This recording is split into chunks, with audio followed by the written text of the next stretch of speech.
And it was fine. It was fine.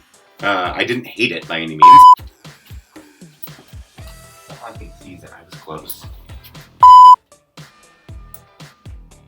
It was on my nightstand. No, it was out in the living room. And what did you do with it? I put it back. I put it on the shelf. You did? Are you sure? I find it. Oh, it's right there. That's what I said. Get into the ocean. Or no, 3 women. Something. Delete that.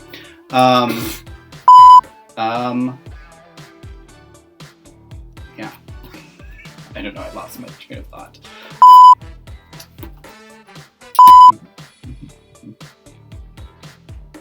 Yeah.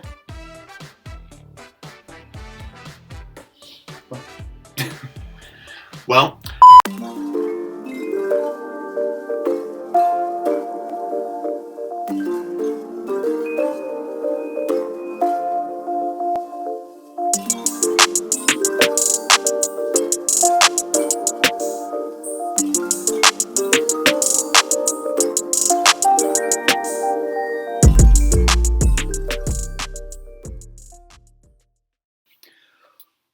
Happy 2022. Hello. It's the new year. And we're back. We are. Got lots of exciting stuff to share with you by the end of the month, I think. Books. Lots and lots of books. Books. Well, welcome back and thank you for coming. We are Shelf Possessed. I'm David. And I'm Craig. We're so glad you came back to join us. We're so glad that you have joined our little community here on Booktube, and we love being here. So we wanted to share a little bit of a book haul with you because the past, month and a half? You got a lot of books. Yeah. A lot of books were accumulated over that time. Mm-hmm. So, which means our reading for this year is going to be a little insane, but that's a good thing. Crazy. Yeah. So what we're going to do is, this is a kind of a combination, right? Mm-hmm. You have seen both of our chapter taste test videos and the reveal of what all those books were. And in this video, we're going to do a book haul. At the very end, if you stick around, we're going to reveal the 3 books from that chapter taste test that we chose to put on our January TBRs, which you'll see at the end of the month as we talk about our book reports. Okay. I've separated my piles into the books that I bought for myself Mm-hmm. and the books that you bought for me. Okay. So I think I'm going to share the books that you bought me first. Okay, do that. Is that cool? Why don't you do that? You want me to do a few? Why don't you do all of those, because I think I don't have that many. So Okay. why don't All you do those first? So the first book that David got for me was Verity by Colleen Hoover, and I think you got this for me for my birthday. Mm-hmm. And then I immediately started reading it because he wanted to know what I thought, and I finished it, and I did enjoy it. It is about a woman who is like ghostwriting for a woman who is like incapacitated, basically, and then some weird stuff starts to happen to her, and she starts to wonder what's going on. So if you like that kind of mystery, I think you would like Verity by Colleen Hoover. But this was one that he got for me that I've never read any Colleen Hoover before ever. So this is the first Colleen Hoover I ever read. So Would you read her again? maybe. Okay. Well, she mostly writes romance. Oh. And very heteronormative romance, I think. So it's like, that doesn't interest me as much as like the thriller mystery stuff. So maybe not. But this was my birthday present. So thank you for my birthday present. Next book that David got me was for Christmas, and it is The Sky Blues by Robbie Couch, and it is a YA queer romance, which I have had on my wish list for a long time, and David just kind of went hog wild on my wish list for Christmas. So the next one I got was called The Sky Blues, which I think is going to be really fun to read. So thank you. You're welcome. Yeah. The next book that David got me for Christmas was Himself by Jess Kidd, and if you've heard of Things in Jars, that's the same author, Jess Kidd. Jess Kidd also wrote a really haunting and crazy short story in this book called The Haunting Season, which I read for December. And this book is it's about a rural Irish village and some secrets and lies that kind of come out about a young kid who was given up when he was a baby. So I'm excited to read this one. So thank you. Plus the cover is great. So yeah.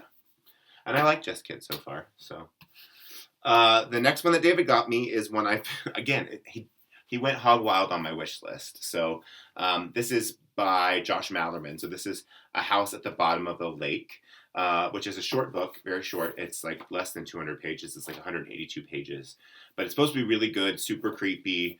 And I've liked the few things of Josh Malerman's that I've read thus far, so I'm excited to read this one too. And I also really like the cover of that one, so thank you for that one too. Yeah, David did a good job. The next book that he got me for Christmas was For Your Own Good by Samantha Downing, which I've also wanted to read for a while. It's a dark academia thriller.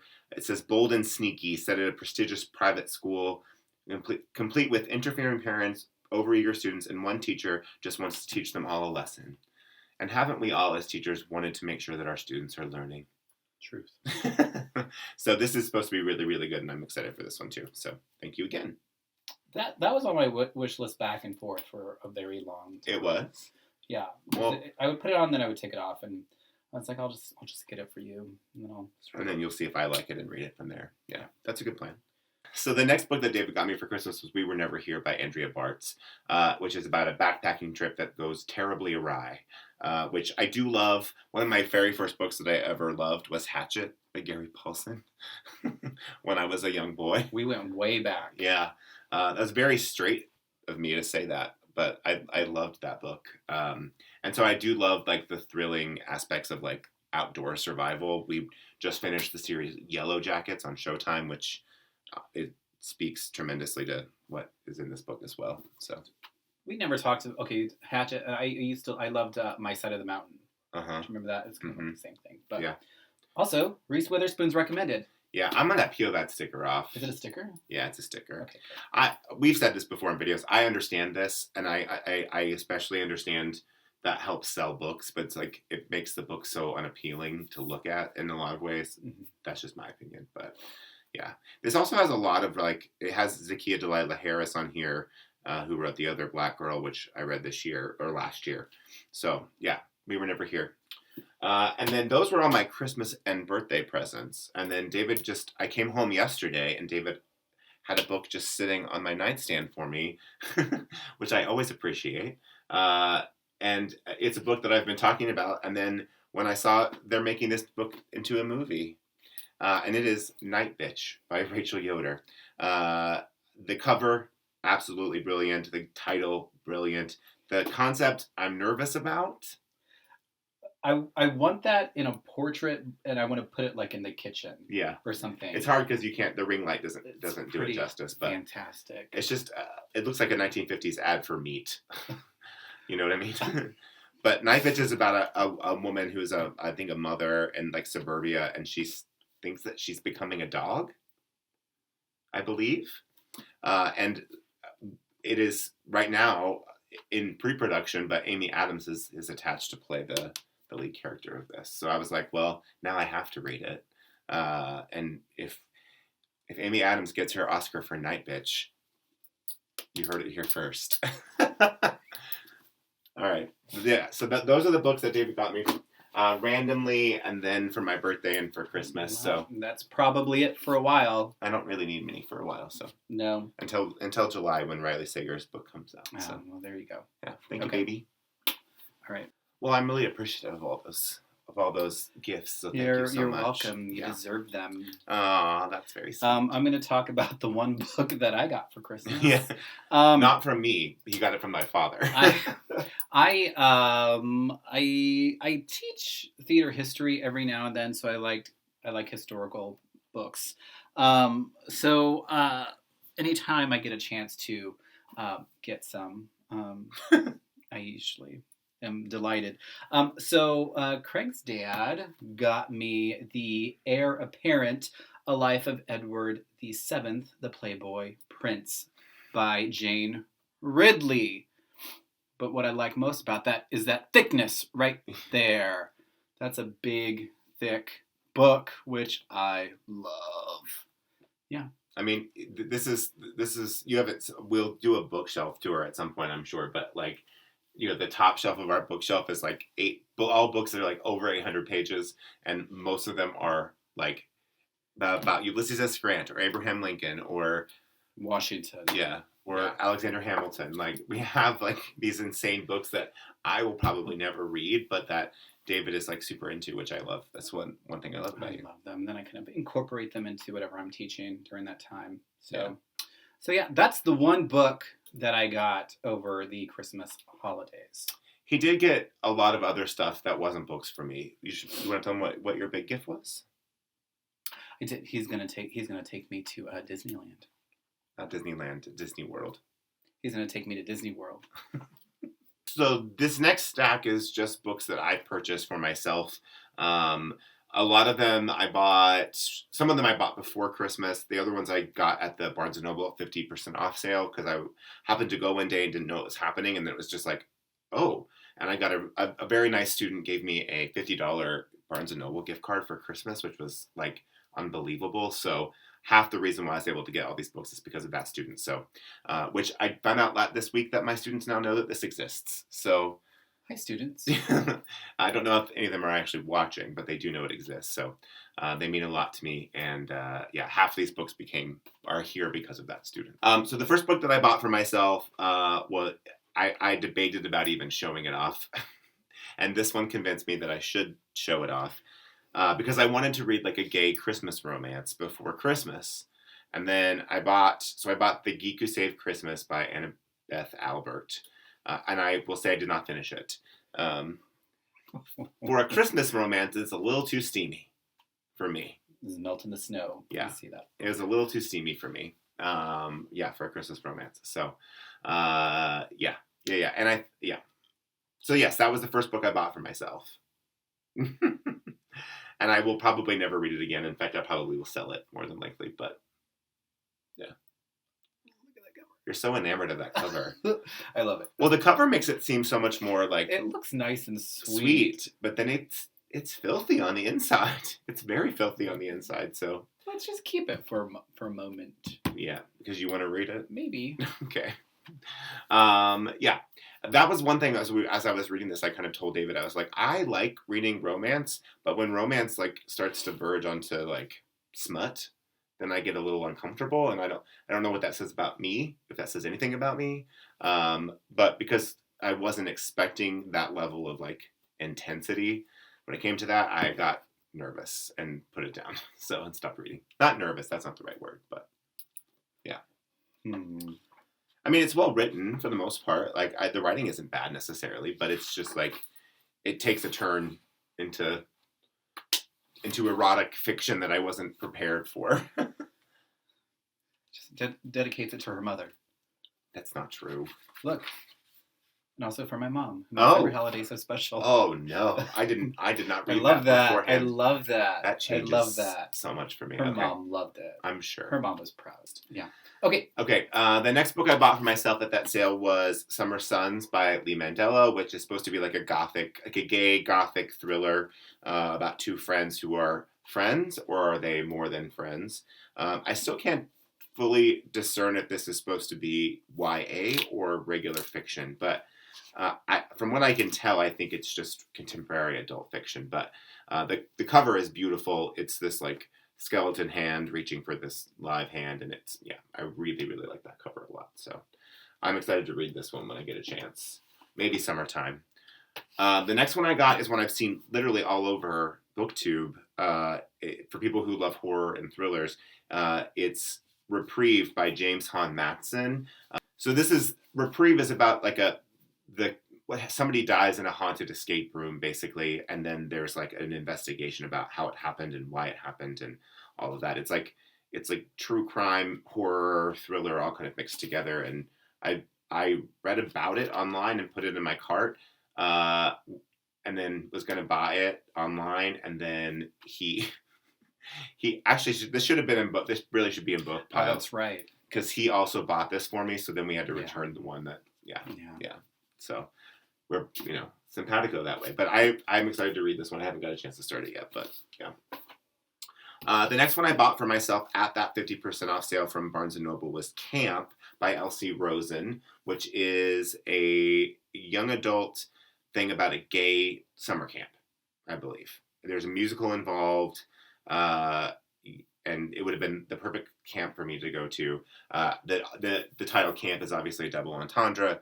Camp meaning actual camp, but then, camp as the Met Gala defines it, I guess. So I've been wanting to read this for a long time, and then it finally came out in paperback, and it was like, at the 50% off sale, it was like $5. This is the best purchase I made. So, and my next one that I purchased, and I'm going to butcher this author's name, so I apologize. It's called Hex, by Thomas Old Huvalt. I don't know. I tried. Whatever. But this is supposed to be a modern horror classic. It says it reminds them of Let the Right One In.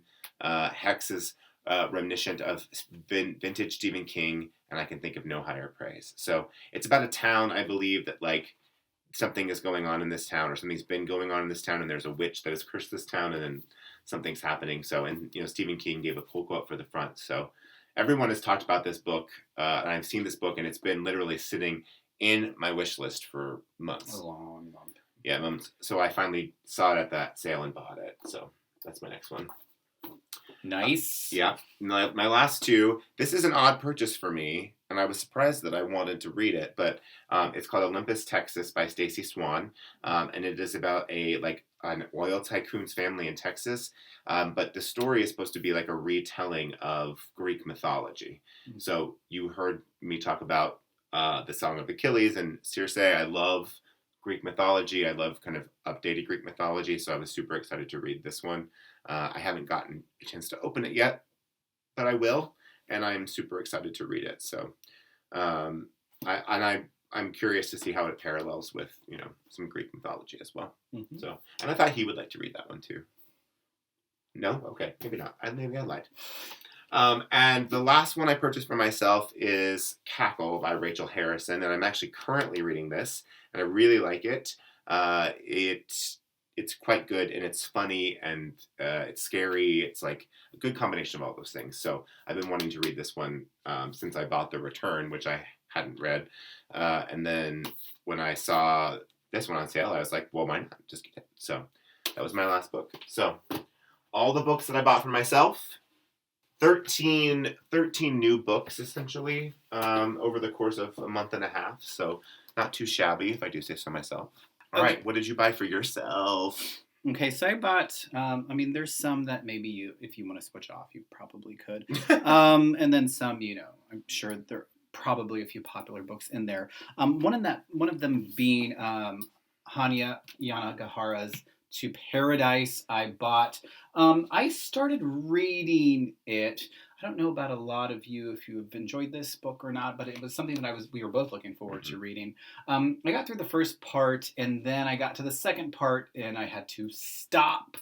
And I think I may pick it back up later. It just it kind of hit me the wrong way. So, but we can talk more about that later. Maybe if I finish it. So I bought that. So that's going to be sitting on our bookshelf for quite a while. Probably. Well, it's a long book. It is a long book, and it's heavy. Yeah. So yeah. So before that, I bought her first book, The People in the Trees, which I finished a little bit after Christmas, and that was if you've read it, you know what it's about. But it was okay. I think she definitely likes to rip the rug out from underneath you, doesn't she? She did it quite a few times, and it was some things that I was not expecting. I've heard people talk about this book, and I'm like, oh, well, it can't be that crazy. And then I read, and I was like, yeah, it's pretty rough. Mm-hmm. But I thought it was still. I think she's a fantastic writer.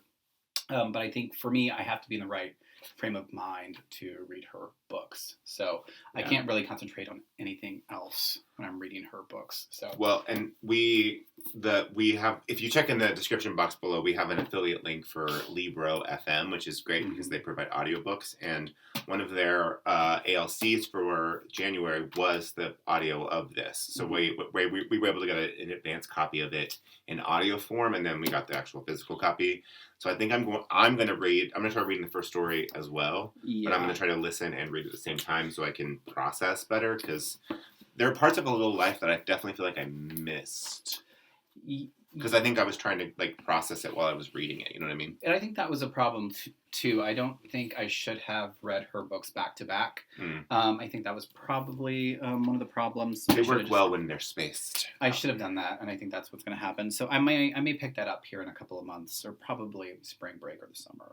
I might be in the right frame of mind to do that. Also, while I was after Christmas, I kind of dove into Shay Earnshaw's work. First one, A History of Wild Places. I kind of finished that. Kind of fell in love with that. It was one. It was probably a favorite of my winter break. So immediately I got her other book, The Wicked Deep, which I kind of went through very fast. Still a very interesting book about women that were accused of being witches. They were murdered every year in this town. They kind of have this kind of ritual where, you know, the young high school students will go and jump into the ocean and. Well, and this is YA, and History of Wild Places is adult, right? Yeah, and you can see. I mean, you can really tell the difference when you read them. But I thought they were. I think she's a very interesting writer, because I think it takes the talent to go from YA to kind of adult fiction. So yeah, but there's kind of witchy vibes in there that I absolutely kind of loved, and it's another one where the last 10 pages are like, wow. Yeah. So that is one. Razor Blade Tears was a big one that came out last year. People were talking about. I went back and I got S.A. Cosby's book, Blacktop Wasteland, which he wrote before that. So I got that. I have not read this yet, but I'm excited to get into that. I just wanted to read a little bit of his back catalog before I kind of dived into Razor Blade Tears, so I got Blacktop Wasteland. I think this was a purchase that I bought about 3 a.m. when I could not sleep, and this is Edward J. Watt's Mortal Republic, How Rome Fell into Tyranny. Well, we can answer that question. It's because of the gays. Okay, sure. So I don't know why I bought this book. Well, you love history. I love history, but I don't know why I bought this book specifically. So if anybody knows why, please tell me. No one can discern what David does at 2 or 3 in the morning when he cannot sleep. So I don't know. I just saw it and I was like, I guess I can read that. It has something to do with history. So yeah. The next one I bought is Long Lit Wounds, The Way Through the Woods on Mushrooms and Mourning. It kind of centers around this woman who is kind of grieving from her husband's death, and she kind of starts mushrooming. She starts this art of mushrooming, and how that kind of opens up her world after this big grief that kind of happens in her life. So I thought that was going to be a beautiful story. I started reading a little bit of it. It's not one you should zip through, but I do love mushrooms. Yeah. And I just thought... No, I don't think you've ever been mushrooming, have you? No. I've had... Mushrooms? You've eaten them. I've eaten mushrooms. So I was very interested in this book, and I was interested in what it was about. So I'm like, how do you put mushrooming and grief together? So I thought that was really interesting. So that's why I got that book. The next ones are... I think she's probably going to be one of my favorites of 2022. I just finished one of her books for our chapter taste test reveal, and I absolutely loved it. So immediately I bought 2 more of her books, and that is Megan Abbott. I bought her book, The Fever, and then I bought her book, The Turnout. I fell in love with You Will Know Me,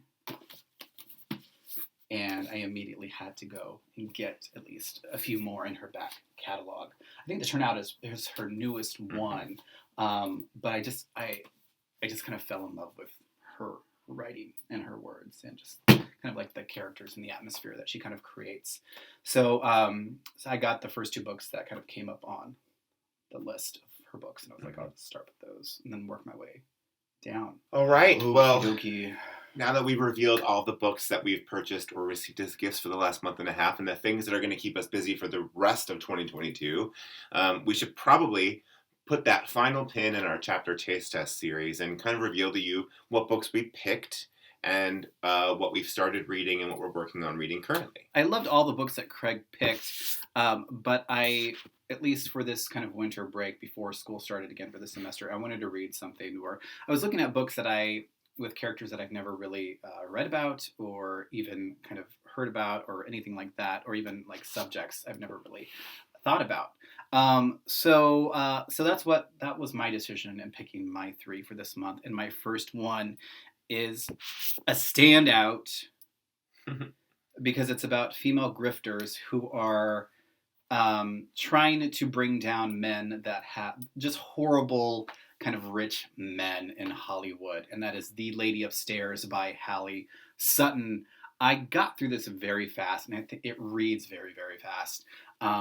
It's like it's like Raymond Chandler meets, say not Jackie Collins, but it's that type of feeling when you read this book. It's just, I think she kind of nails that kind of Raymond Chandler-esque detective kind of novel, and it just reads really fast. And just 2 dynamic female characters in this who kind of run this machine of this kind of female kind of all grifters type of thing. That's not my first one that I chose after reading through the other chapters in the book. The one I chose to continue with was Last Woman Standing by Amy Gentry, which made him very happy because he wanted me to read it, and I was not disappointed. I really loved this book a lot. I will tell you more about my thoughts of the book when we get to our end of the month wrap up, but really, really enjoyed this. This was a great way to kind of start this off, and it really stuck with me. So I was excited to choose this. So good choice on this one. So next up, Just Bad Habits, and I'm done with Amy Gentry. Not done with her, but like I've read her until the new one. Until the new one, yeah. This was the first book of Megan Abbott's that I picked up, and it is called You Will Know Me. It deals with the gymnastic world and really what parents would do for their extraordinary child. I'll leave it at that till the very end of the month when we review it, but just blew me away. I'm not really a big sports fan, but now it's like Megan Abbott is getting me into kind of sports. Well, this comes from the person who finished watching Cheer season 2 like in 2 days. And I thought I could cheer. Yeah, I'm a cheerleader now. Yeah, so that was great. I'm looking forward to reading her other books, but I just finished this day before yesterday. So I'm excited to talk more about this at the end of the month. Yeah. Well, my next one is half the reason why I picked this one is because I had also purchased Cackle, and David also really, really wanted me to read this one, which was The Return by Rachel Harrison, and he was very enamored of it, and so I was nervous going in about how I was going to feel about it, and I enjoyed it for the most part, and I'll reserve my my other thoughts for the end of the month, but still a fun time, an interesting read. I took a bunch of high school students to a theater festival at the beginning of the month and was able to finish this on a 3-hour bus ride down. So it moves quickly, and it was an easy read. So, yeah. We're going to debate. Yeah, I'm sure we will. That book. My last one is We Play Ourselves by Jen Silverman. I am almost finished with this. I read a lot of it last night when I couldn't sleep. This is a young female playwright from New York. Is it canceled? And she kind of heads to LA to live with a friend and try to get her mind right and figure out what her next plan of action is. She meets this woman next door who's a documentarian, and she is filming a documentary about a female fight club. So yes. I'm already I'm very excited about finishing this book, which I will probably finish today, but it is just a very gripping novel about cancel culture, about gender norms, and all of that. And It's going to be one of my favorites, I think. We'll see. I'm saying that now, but I'm not done yet. So, I mean, it could change. But Yeah. right now, I'm in love. I really am in love. So yeah, those are, I mean, I'm having, I don't want to jinx, but I'm having a very good reading month. That's so good. Far. That is good. Also, you've in some ways put less expectations on yourself. Like the taste test kind of helped you discern, what you already felt like you were into. Yeah. And then you were able to kind of pick from there, and then you've had good luck with all your choices so far. There's still some on that list I want to jump back into too. So we're not just going to completely throw those away, but I mean, you'll probably throw away Flowers in the Attic. But, I've already read it. You have to read it again. You have to read it at least every 10 years. I don't have to. You have to. So far I'm very happy with the books. Reading Shay Earnshaw's book. She's a new writer that I kind of fell for this year. Hallie Sutton as well, Jen Silverman and Megan Abbott, she also wrote on my favorite show, The Deuce, on HBO. So I'm excited to just learn about new writers coming up this year. What about you? What are you excited for? Well, I have one more book. Oh, you do? Yeah, sorry. You just kept talking. Sorry. For the first time. I take over. Right? So my last book from my chapter taste test is The Song of Achilles by Madeline Miller, which David picked for me, which David also bought for me, and I've been wanting to read for a long time. Of the three, it's the only one I still haven't started. The other two I have finished. This one I have not. We are about to be in Tech Week for our musical, so I will hopefully get through this. I have the audio as well, so hopefully that will help. I'm hopeful to come back at the end of the month and be like, hey, guess what? I finished it in a week. That's great. So we'll see, but I'm very excited to read this, and even if I don't finish it by the end of the month, I'm still going to finish it because I've wanted to read this book for a long time. It's Greek mythology and it's gay. It's like you can't, why not put both things together? It's great. So far, out of those three, I have liked, I'm sure I'm going to like Song of Achilles, but the other two I liked great, and so I'm excited to see where this last book takes me. Mm-hmm. Yeah. Mm-hmm. That's the reveal. Those are the books from our chapter taste test that we chose. And if you want to know our deeper thoughts and get the grades that we're giving these books, come back at the end of the month for our wrap up where we'll talk about those books, plus maybe some of the extra books that we happen to kind of tack on to our reading this month because we both have a few extra ones. Yeah. Thank you for coming back and for continuing on the journey with us. We're super excited that you're here. And come back next week for more content, more book-related content, maybe some special stuff coming up. You'll have to wait and see. And we hope that you enjoyed this video. Mm-hmm. I'm Craig. And I'm David. And we are Shelf-Possessed. Check us out on Instagram as well. At Shelf_Possessed. Tell us what you're reading, what you're excited to be reading for 2022, books that you are looking forward to reading, things that you will suggest some books to us. Yeah. Let us know what you're loving right now so that we can start kind of compiling that list, because I have a lot of I have my most anticipated of 2022 in my head already, and so I've been reading lists and lists and lists of books that are coming out this year, and I know what I'm looking forward to, but I'm always wanting to add more to that list or backlist titles. So if you have stuff, put it down in the comments below so we can kind of start making our list longer. We'd love to do that. So yeah. All right. Well, thank you again. We'll see you soon. Bye, everybody. Bye.